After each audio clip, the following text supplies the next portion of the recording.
Friends, आज हमारा topic नवपाषाण काल है और नवपाषाण काल को आगे कंटिन्यू करने से पहले, जैसा मैं आपसे पहले से बात करता रहा हूँ कि हम लोग जो प्रीवियस ईयर के यूपीएससी के एग्ज़ाम हुए हैं या यूपीपीएससी, एमपीपीएससी, बीपीएससी, व्हाटएवर, कोई सा भी पीसीएस आपका हुआ है तो उसके जो पेपर हैं उन्हें हम लोग डिस्कस करेंगे। अब टू वे इंटरेक्शन तो नहीं है, लेकिन मैं कोशिश करूंगा आपको चीज़ें समझाने की कि कैसे आप एग्जामिनेशन हॉल में निर्णय लेते हैं। वैसे हो सकता है आप मुझसे बेटर जानते हो, लेकिन फिर भी मेरी कोशिश जो है, मेरा जो प्रयास है वो शायद आपको अच्छा लगेगा। तो मैंने लास्ट ईयर के पेपर्स में से क्वेश्चन सेलेक्ट किए हैं। पहला ही क्वेश्चन आपका है कि निम्न में से किसने इंडियन नेशनल कांग्रेस की नरम दलीय राजनीति की व्यवस्थित आलोचना न्यू लैंप्स फॉर ओल्ड शीर्षक लेखों की श्रृंखला में की थी। अब ये श्रृंखला क्या है? ये श्रृंखला वही है जैसे कि आप कोई एपिसोड देखते हैं, एपिसोड्स की एक सीरीज आपकी होती है, वेब सीरीज वगैरह आप देखते हैं, तो उनके जो लेख थे जो वो प्रकाशित कर रहे थे, किसके खिलाफ कर रहे थे? वो कर रहे थे किसके खिलाफ? नरमपंथियों के खिलाफ। तो नरमपंथियों के खिलाफ कौन बोलेगा? ये जो जॉन है, ये जो टाइम पीरियड है, ये किसका है? यहाँ पर जो कांग्रेस थी, या नहीं सॉरी, हाँ कांग्रेस ही, जो कांग्रेस थी उसके दो दल थे, एक नरमपंथी और एक आपके गरमपंथी। तो नरमपंथियों का विरोध करेगा कौन? बट ऑब्वियसली गरमपंथी करेगा। अब इनमें से गरमपंथी कौन दिखाई दे रहा है आपको?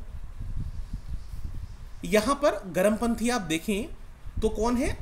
अरविंदो घोष साहब हैं। कौन है? अरविंदो घोष साहब हैं। तो ये आपका आंसर हो जाएगा। ठीक है, अब हम नेक्स्ट क्वेश्चन की तरफ बढ़ते हैं।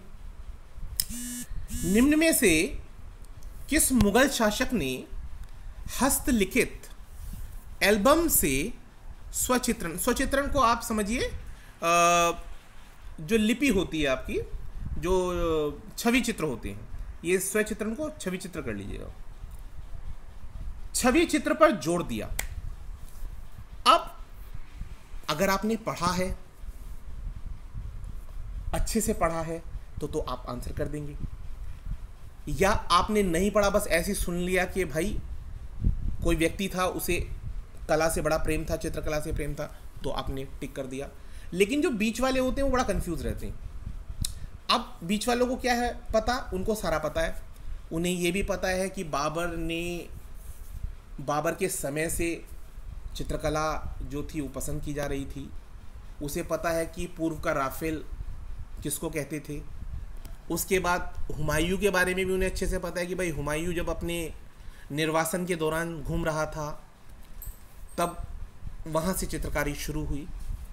उसे अकबर का भी पता है कि रज़्मनामा बना है, दास्ताने अमीर हमजा हुआ है। तो जिसे पता तो है लेकिन सर्टेन नहीं है, कंफर्म नहीं है, वो कंफ्यूज होगा इस क्वेश्चन में। ठीक है, अब जिसने प्रॉपर पढ़ा है उसको सारी बातें क्लियर होती है, भाई इसने शुरू तो किया था, लेकिन यहां पर जो ये बदलाव आया, मतलब जहां पर टर्न हुआ पॉइंट, वो ये है, ये टर्निंग पॉइंट है। तो जिसे क्लैरिटी है वो आराम से जवाब दे सकता है। एक्चुअली जहांगीर साहब ने, ये कला के प्रेमी तो थे ही थे, साथ ही साथ आगरा में एक चित्रणशाला बनवाई थी। और उस चित्रणशाला में इन्होंने क्या किया था कि भाई पहले ये होता था कि जो भी कहानियाँ होती थी हाथ से लिखी, मतलब जो मैन्युस्क्रिप्ट होती हैं, उन्हीं के चित्र बना करते थे। अब इन्होंने अपने टाइम में क्या किया, इन्होंने छवि चित्रों को बनवाना शुरू किया। इनके टाइम में काफ़ी फेमस लोग थे, आप पढ़ेंगे, सेल्फ स्टडी करेंगे, थोड़ा होमवर्क करेंगे, आपको क्लियर होगा। तो जो वहाँ पर चित्रकार थे, उन चित्रकारों से इन्होंने क्या किया, छवि चित्र बनवाए, प्रकृति के चित्र बनवाए। और जो आदिल शाह साहब थे, जो उनके लिए भी इन्होंने अपना चित्रकार भेजा, उन्होंने जाकर वहाँ पर चित्र बनाए। तो उनमें से दौलत नाम के मुझे याद आ रहे हैं, फारूक थे शायद, दौलत थे, तो काफ़ी फेमस इनके चित्रकार रहे हैं। तो जिसे पूरी क्लैरिटी है उसे कोई कंफ्यूजन इस क्वेश्चन में नहीं होने वाला। ठीक है, यूपीएससी का क्वेश्चन है। अब इसके आगे चलते हैं हम लोग। हाँ, नेक्स्ट क्वेश्चन है आपका, वो कहते हैं कि आपसे निम्न युग्मों के अनुसार सही उत्तर को चुनिए। अब किस किस का युग्म बन रहा है, हमें कुछ स्थान दे दिए और दूसरी तरफ नदी दे दी है, तो उनका कहने का मतलब ये है इनडायरेक्टली कि ये स्थान किस नदी के पास है, से बिलोंग करते हैं। ठीक है, तो अगर हमें पता हो तो 1 सेकंड में आंसर हो जाएगा, और ना पता हो तो आप क्या करेंगे। अब देखिए, पंढरपुर के बारे में आपको अगर क्लैरिटी है तो बहुत क्लियर हो जाएगा आपको। त्रिचुरापल्ली अगर आपको क्लियर है तो हो जाएगा। हम्पी आपको क्लियर है तो हो जाएगा। लेकिन इसी बीच जब मैंने हम्पी को देखा तो मुझे याद आया कि हम्पी विजयनगर साम्राज्य की राजधानी होती थी, और विजयनगर साम्राज्य जो था वो तुंगभद्रा नदी के किनारे था, तो मलप्रभा के किनारे नहीं था। आप you are getting my point. Hampi जो था वो मलप्रभा के किनारे नहीं था। तो एक तो हमें क्लियर हो गया कि भाई 3 तो होगा ही नहीं, 3 तो होगा ही नहीं। तो अब 2 मेथड होते हैं। एक तो होता है आपका पॉजिटिव मेथड होता है, यानी आपको पता है आपने आंसर कर दिया, और दूसरा मेथड होता है कि आपने नेगेटिव अप्रोच लगाया, एलिमिनेशन मेथड का आप यूज करेंगे।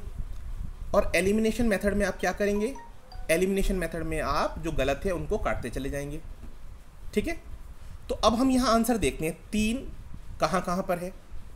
भाई 3 आपका फर्स्ट पर पड़ता है, 3 आपका सी पर पड़ता है, मतलब थर्ड पे पड़ रहा है, और 3 नंबर आपका फोर्थ पे भी पड़ रहा है। तो एलिमिनेशन मेथड मुझसे ये कह रहा है कहीं ना कहीं कि भाई फोर्थ, थर्ड और फर्स्ट तो नहीं हो सकता।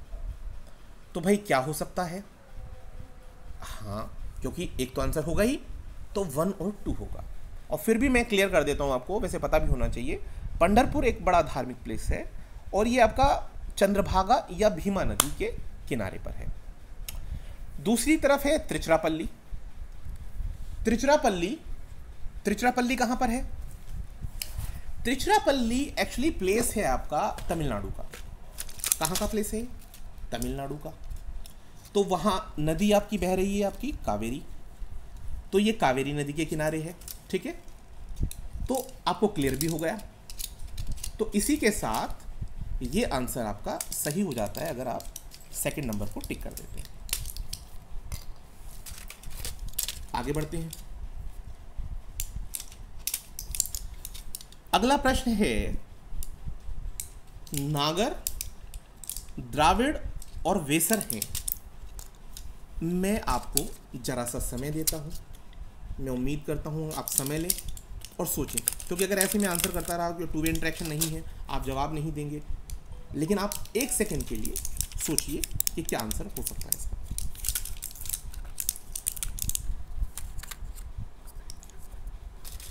इसको आप कमेंट सेक्शन में लिखेंगे तो मुझे अच्छा लगेगा वैसे, लेकिन बताऊंगा तो मैं ज़रूर, क्योंकि मुझे डिस्कशन करना है।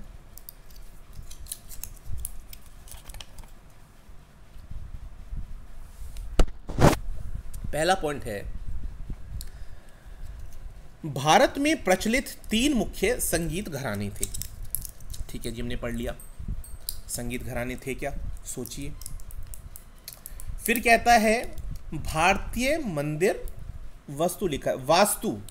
वास्तुकला की 3 मुख्य शैलियां थी। चलिए, सुन ली हमने ये बात भी। अगला है 3 मुख्य भाषा वर्ग जिनसे भारत की भाषाओं को विभक्त किया जा सकता है। आपने सुना है क्या कभी ऐसा? मैंने तो नहीं सुना। चलो खैर, आगे बढ़ते हैं। भारतीय उपमहाद्वीप के 3 मुख्य जातीय समूह हैं।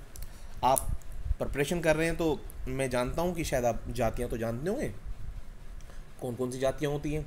ठीक है, तो खैर हो सकता है आपको आइडिया हो या ना हो, पर मैं क्लियर कर दूं आपको।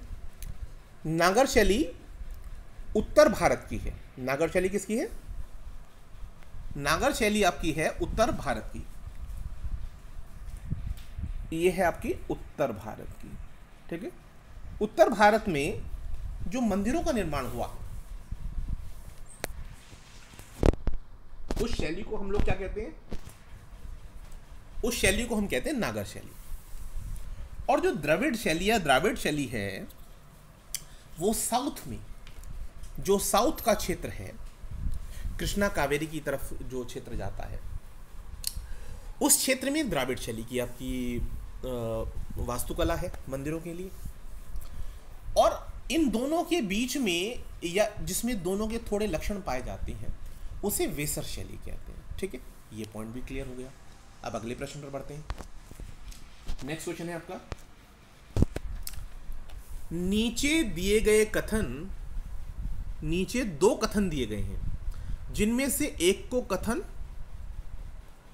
ए और दूसरे को कारण आर कहा गया है। एक्चुअली इन्हें एजर्शन कहते हैं, कथन यानी ऐसे स्टेटमेंट जो फैक्ट से भरे हों। ये क्वेश्चन आपको मिल जाएंगे देखने के लिए। तो इन क्वेश्चंस में क्या होता है, बहुत बच्चे गलती करते हैं। अब आप हो सकता है जानते हो, पर मुझे बताना है क्योंकि, तो पहला इन्होंने कथन दिया कि बाबर ने बाबरनामा जो लिखा है वो तुर्की में लिखा है। बाबरनामा तुर्की में लिखा है, ठीक है। ये लोग तुर्क थे और तुर्की में इन्होंने लिखा, मान ली बात आपकी। दूसरी बात, तुर्की मुगल दरबार की राजभाषा थी। तुर्की मुगल दरबार की राजभाषा थी क्या? अगर आपने थोड़ा भी पढ़ा है, तो आपको याद आ रहा होगा। फिर भी मैं देख लेता हूं इन्होंने क्वेश्चनिंग कैसे की। इन्होंने कहा कि दोनों वक्तव्यों के संदर्भ में बताइए इनमें से कौन सा ठीक है। पहली बात वो कहता है कि ए और आर दोनों सही हैं। क्या दोनों सही हैं? मुझे तो नहीं लगता। बाबर ने बाबरनामा तुर्की में लिखी थी, ये बात सही है, लेकिन तुर्की जो थी वो मुगल राज दरबार की भाषा नहीं थी। मुगल राज दरबार की भाषा कौन सी थी? वो थी फारसी। आप लोगों ने पढ़ा होगा, कोई कंफ्यूजन वाली बात है ही नहीं इसमें। तो उनकी भाषा कौन सी थी? उनकी भाषा फारसी थी। अब यहाँ कौन सा मैच करता है, कौन सा आंसर मैच करता है? भाई पहला तो हो नहीं सकता। दूसरा क्या है कि ए और आर दोनों सही हैं और वो उसकी सही व्याख्या करता है। भाई दूसरा तो सही है ही नहीं। फिर तीसरा कहता है कि ए सही है परंतु आर गलत है। ये हमारे मतलब का है, तो मुझे यहाँ पर राइट निशान लगाना चाहिए। तो मैं ये नहीं कह रहा हूँ कि ये बहुत टिपिकल क्वेश्चन है, मैं सिर्फ आपको ये बताना चाह रहा हूँ कि प्रश्न किस तरह के आते हैं। धीरे धीरे हम लेवल को बढ़ाएंगे। अभी शुरुआती मामला है, तो मैं भी बहुत टिपिकल क्वेश्चंस पर नहीं जाना चाहता। मैं चाहता हूँ कि आपको बस एक पल्स मिलनी शुरू हो। जो शुरुआती दौर में है उनके साथ भी न्याय हो जाए, और जो लोग अच्छा से जानते हैं उनको भी एक कॉन्सेप्ट का क्लैरिटी रहे। चलिए आगे बढ़ते हैं। अगला जो पोर्शन है वो नाम से ही पता लग रहा है, नवपाषाण काल। नवपाषाण काल के बारे में मैं काफ़ी कुछ आपको बता चुका हूँ।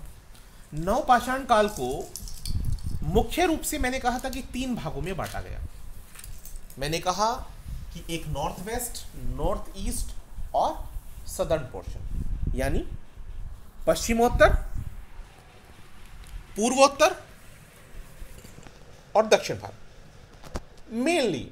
लेकिन 3 हिस्से और थे, उनमें से मैंने 2 ही लिखे हैं बस। एक आपका विंध्य क्षेत्र और एक मध्य गंगा घाटी, ठीक है। अब इसमें कौन कौन से एरिया आते हैं? उत्तर पश्चिम आप खुद ही सोच सकते हैं उत्तर पश्चिम कहाँ पर है। भारत का नक्शा ले लीजिए, आपको समझ आ जाएगा कि नॉर्थ वेस्ट कौन सा हो गया। भाई ये आपका भारत का नक्शा हो गया, तो नॉर्थ वेस्ट आपका क्या हो गया? ये हो गया नॉर्थ वेस्ट, क्योंकि ये क्या है? एन है, ये एन है, ये एस है, ये ई है और ये डब्ल्यू है, ठीक है। तो आपसे कहा गया नॉर्थ वेस्ट यानी कि पश्चिमोत्तर, तो इस डायरेक्शन में आपके ये स्थल पड़ते हैं। एक बुरजाहोम है, गुफकराल है और मेहरगढ़ भी मैंने डाल दिया। मेहरगढ़ भी इसी जोन में इधर पड़ेगा आपका जाके, ठीक है।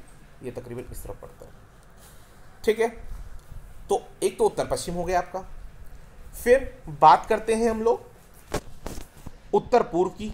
तो उत्तर पूर्व में मतलब सुदूर उत्तर पूर्व में अगर आप जाएं, मतलब उत्तर पूर्व मतलब ये जोन, तो ये जोन आप जाएंगे तो मेघालय में गारो की जो पहाड़ियाँ हैं वहाँ आपको ये प्लेस मिल जाएगा जिसका नाम क्या है, दाउजली हेडिंग। क्या नाम है इसका, दाउजली हेडिंग। आगे मैं डिटेलिंग करूँगा बाद में, लेकिन अभी आप पहचान लीजिए इनको। इसके बाद तीसरा प्लेस आता है। तीसरे प्लेस को हमने क्या नाम दिया है, दक्षिणी समूह। दक्षिणी समूह का मतलब क्या हो गया, दक्षिणी समूह का मतलब ये हो गया कि जो आपका विंध्य क्षेत्र से नीचे वाला हिस्सा है, ठीक है, वहाँ से लेकर दक्षिण तक 3 मेन पोर्शन हैं आपके जिन्हें आप पहचानते हैं, जैसे कर्नाटका। पहला मैंने कर्नाटक नाम दिया, दूसरे को हमने आंध्र प्रदेश दिया और तीसरे को हमने तमिलनाडु।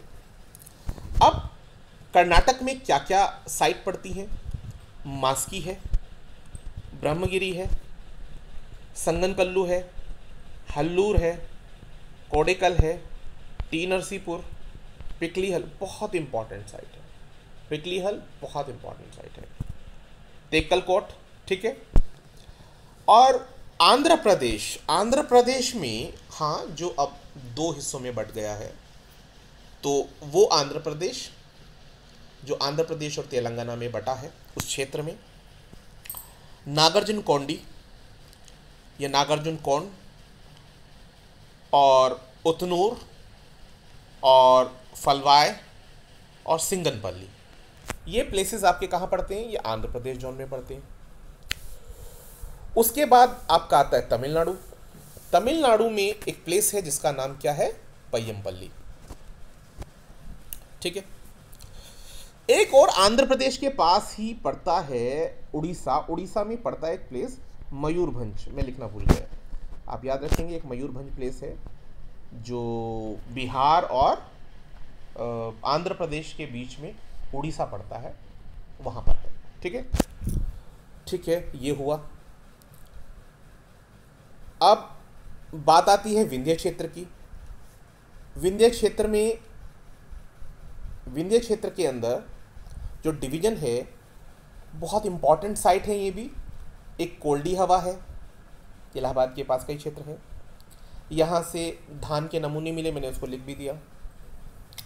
और एक आपका मेहगढ़ा है और एक पंचो है, और एक आपकी साइट पड़ती है मध्य गंगा घाटी में, चिरौंद जो बिहार में पड़ता है, और बरूडी इम्पॉर्टेंट है, इसमें चिरौंद ज़्यादा इम्पॉर्टेंट है, ठीक है। तो ये आपकी साइट मोटा मोटा मैंने 5 लिखा है, 6 साइट हैं ये, मतलब 6 प्लेसेस हैं। Is it clear? ओके, अब हम आगे बढ़ते हैं। अब जो मेन साइट है वो मैंने दिखाने की कोशिश की है। एक्चुअली मैंने कोशिश की थी पहले कि मैं सभी को बना दूं, लेकिन मैंने देखा कि काफ़ी ये ऐसा हो गया कि दिखना मुश्किल हो जाएगा, तो मैंने कुछ प्लेसेस को दिखाया है। तो पश्चिमोत्तर में एक तो हमारा पड़ता है बुर्जहोम, जो सबसे टॉप पर है, आप देख सकते हैं कि ये सबसे टॉप पर है बुर्जहोम। तो बुर्जहोम के बाद थोड़ा नीचे, मतलब श्रीनगर से ऊपर बुर्जहोम पड़ता है, और नीचे की तरफ आपका गुफकराल पड़ता है, ये सेकंड साइट है, ठीक है। 2 साइट्स ये हो गई। और अगर आप इधर चलें तो यहाँ आपको मेहरगढ़ की साइट मिलती है, ठीक है। मेहरगढ़, जिसे सबसे पहले हम बोलते थे कि भाई खाद्यान्न का प्लेस जो हमने ढूंढा है अपने क्षेत्र में, वो दक्षिणी बलूचिस्तान में मेहरगढ़ पड़ता है, लेकिन वो प्लेस चेंज हो गया है, बताऊंगा मैं आपको उसके बारे में। नए डिस्कवरीज में संत कबीर नगर का एक प्लेस है जिसको हम क्या बोलते हैं, लहुरादेव बोलते हैं, वो मैं लिखना भूल गया, बताऊंगा आपको। मेहरगढ़ हो गया, ठीक है। तो ये पश्चिमोत्तर के हमने क्षेत्र बता दिए। अब मध्य गंगा घाटी में अगर आए तो हमें प्लेस दिखाई देते हैं। ये प्लेस आपका कोल्डी हवा है, ठीक है, कोल्डी हवा हो गया। और ये प्लेस आपका मेहगढ़ा पड़ गया, ठीक है, दिखाई नहीं दे रहा प्रॉपर, पर ये मेहगढ़ा है जो दूसरा राउंड में बनाया, ये वाला मेहगढ़ा है। और ये आपका जो प्लेस है ये कोल्डी हवा था, ठीक है। अब बात करते हैं हम लोग बिहार क्षेत्र में, ये आपका चिरौन पड़ता है, ठीक है, इसे चिरौन कहते हैं। ये पटना से तकरीबन 40 किलोमीटर वेस्ट की तरफ है और गंगा के उत्तरी मैदान में है, उत्तरी तरफ है, ठीक है। अच्छी साइट है, ये भी इम्पॉर्टेंट साइट है, बताएंगे इसके बारे में। और ये आपका, आप बीच में देखेंगे बांग्लादेश का रीजन आता है, और ये इसके बाद एक्चुअली हमारा जो नक्शा है आप देखेंगे तो बांग्लादेश जो है उसका काफ़ी जोन जो है बाउंड्री बनाता है उसके साथ। उसके बाद हमारा ये पड़ता है मेघालय में गारो की जो पहाड़ियाँ हैं, यहाँ पर दाउजली हेडिंग, इम्पॉर्टेंट साइट है ये भी, ठीक है। और अगर हम नीचे आए दक्षिण भारत में तो साइट तो बहुत सारी है यहाँ पर मैंने एक दो जो काम की हैं, बहुत काम की हैं, वो मैंने लिख दी हैं। जैसे ये कर्नाटका में साइट पड़ती है पिकली हल की, बहुत इंपॉर्टेंट साइट है ये।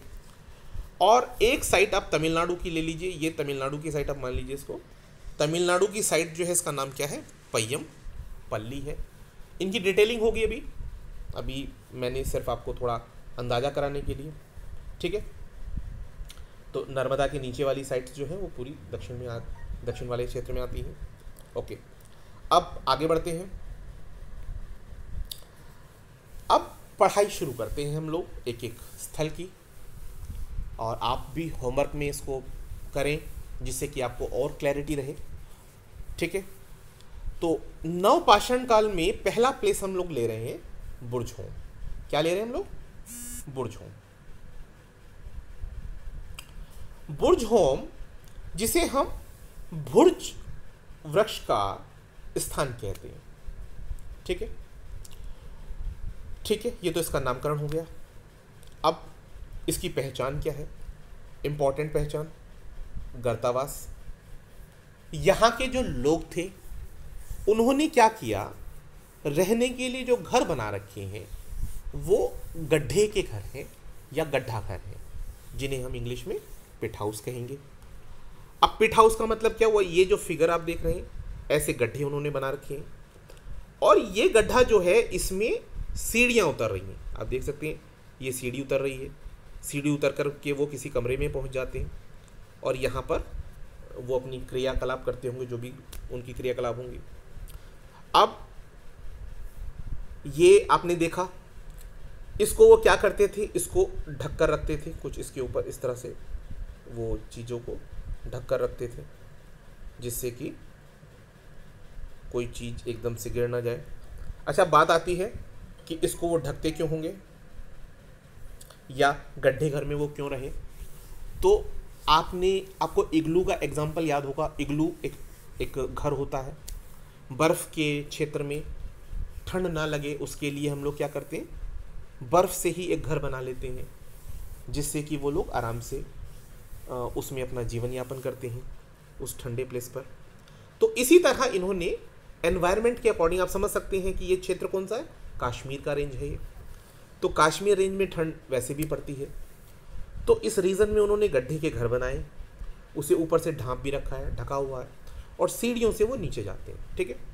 अब ठंड उसके बाद भी लगती होगी, इस बात का पता कैसे लगा, अंदर हमें जो अंदर के क्षेत्र हैं वहाँ पर हमें क्या हुआ, वहाँ पर आग के स्रोत मिले, यानी कुछ जली हुए जलाने के साक्ष्य मिले, और बाहर की तरफ भी आग जलाने के साक्ष्य मिले, बाहर भी और अंदर भी।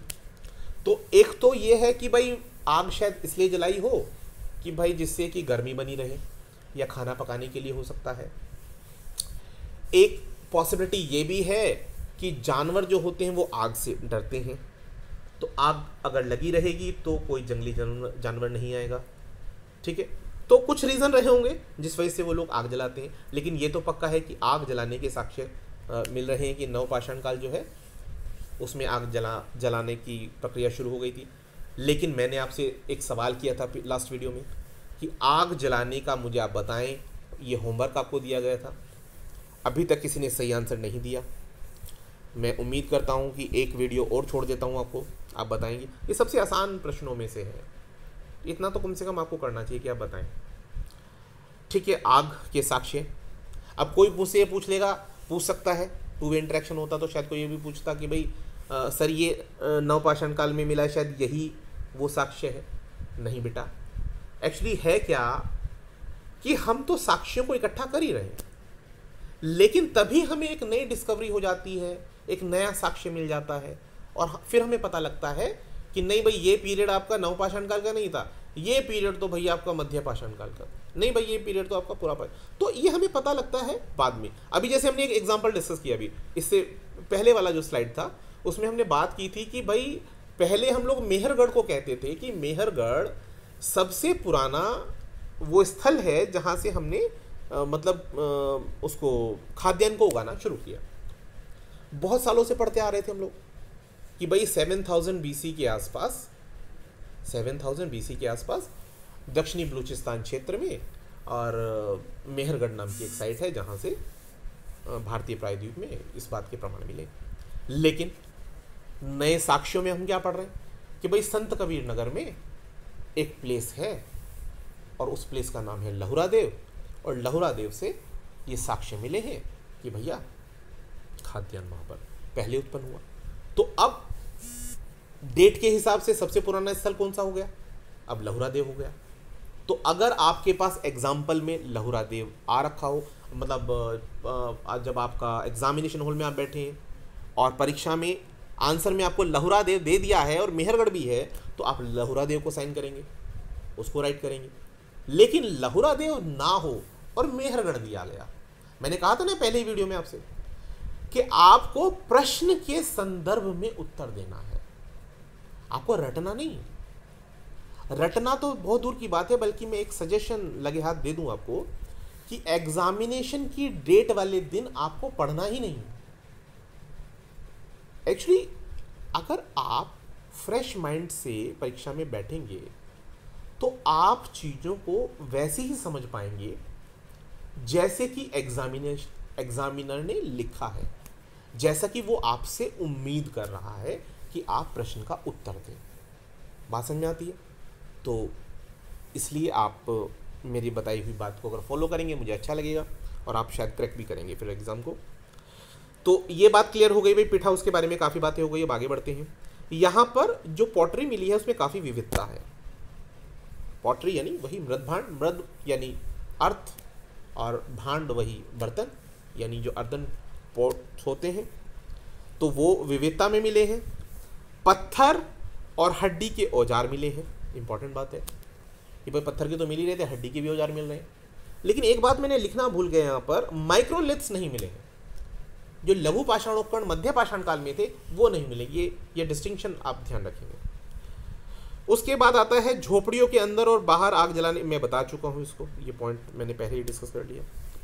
अच्छा हाँ, हमें ओखली और मूसल मिली है। ओखली और मूसल आपने देखा होगा, ये आपकी सही फिक्र नहीं बनी, ये आप समझ सकते हैं। ऐसे एक ओखली होती है और ऊपर से हम लोग एक मूसल टाइप चीज़ होती है, और यहाँ पर आप कोई भी मसाले या हल्दी वल्दी जो भी आप डालकर या अनाज को कूटना चाहें तो इससे कूट सकते हैं। तो ये हमें मिली है, ठीक है। तो क्या पता लगा इससे? इससे ये पता लगा कि हम अनाज उपजा रहे थे, ठीक है, और हमें अच्छे से ज्ञान हो गया था अनाज का। मानव के साथ, हाँ ये बहुत इंपॉर्टेंट बात है, ये बहुत इंपॉर्टेंट बात है, मानव के साथ पालतू कुत्ते को दफनाने की प्रथा यहाँ पर प्रचलित थी। ये बहुत इंपॉर्टेंट है क्योंकि नवपाषाण काल में बुर्ज होम के अलावा हमें ऐसे प्लेसेस नहीं मिले हैं जहाँ पर इस तरह की प्रथा देखने को आई है, ठीक है। ये बहुत इंपॉर्टेंट बात है बुर्ज होम के साथ, ये आपको याद रखना है। और बहुत सारी परीक्षाओं में आपको इसके क्वेश्चन मिल जाएंगे। यूपीएससी और यूपीपीएससी वगैरह ये सब तो छोड़ दीजिए, खैर पीसीएस लेवल छोड़ दें आप। बाकी पेपर्स में भी आपको, क्योंकि अब तो स्तर सबका बढ़ रहा है, आप छोटे लेवल के भी जो एग्ज़ाम होते हैं आपके, उनमें भी आप देखेंगे कि स्तर काफ़ी बढ़ता जा रहा है, ठीक है। लेकिन हमें मेंटेन रखना है और क्रैक करना है, हमें अपना टारगेट ऊंचा ही रखना है। अब ये हुई बात बुर्ज होम की। बुर्ज होम के बाद उसकी जो दूसरी साइट है, सेकंड साइट, जिसका नाम क्या है? उसका नाम है, वन सेकेंड, गुफ कराल। क्या नाम है? गुफ कराल। गुफ कराल को हम कुलाल या कुम्हार की गुफा भी कहते हैं। तो यहाँ पर डिटेलिंग के लिए बहुत ज़्यादा कुछ नहीं है। लेकिन कृषि और पशुपालन के हमें यहाँ उदाहरण मिलते हैं। और मिट्टी के घरों के अवशेष जो हैं वो ट्रैप पत्थर के हैं। वहाँ पर अवशेष जो हमें मिले हैं वो ट्रैप पत्थर वाले, मैंने पहले बताया था आपको, पर मैं फिगर दिखाना भूल गया और अभी भी मैंने यहाँ पर ऐड नहीं की हुई है। चलिए मैं बताऊँगा इसको। डार्क ट्रैप रॉक होती हैं, उस पर बनी हुई कुल्हाड़ी के अवशेष मिले हैं और हड्डी के बने उपकरण। ठीक है, हाँ, यहाँ फसलें जो हैं, जो गेहूँ, अरहर और मसूर, सॉरी अरहर मैंने गलत बोल दिया, मटर, जो गेहूँ, मटर और मसूर, ये एग्जाम्पल्स आपको मिले हैं। तो ये क्या है, इसमें जो मेन बात आपको समझ में आनी चाहिए, अगर वो उसके बारे में पूछेगा तो मेन बातें आपको सिमिलैरिटीज ध्यान में रखते रखते जो उनकी डिसिमिलैरिटीज हैं या उनके बीच की जो डिफरेंसेस हैं उन्हें आपको बहुत ध्यान रखना है। एक बारीक सी लाइन होती है दोनों के बीच में और वही क्वेश्चन आप गलत कर देते हैं। आपको बहुत फ्रेश माइंड से एग्जामिनेशन हॉल में बैठना है, आपको सब चीज़ें क्रिस्टल क्लियर दिखाई देंगी। जो मैं आपको बता रहा हूँ प्लीज़ आप उन चीज़ों को फॉलो करें और मैं आपको से उम्मीद करता हूँ कि आपको मेरे वीडियोस अच्छे लगे होंगे और आप इसे लाइक करेंगे, शेयर करेंगे और मैं आपको धन्यवाद देता हूँ, थैंक्स करता हूँ कि आप मेरा वीडियो देखते हैं और have a good night. Subscribe, like and share please. Thank you.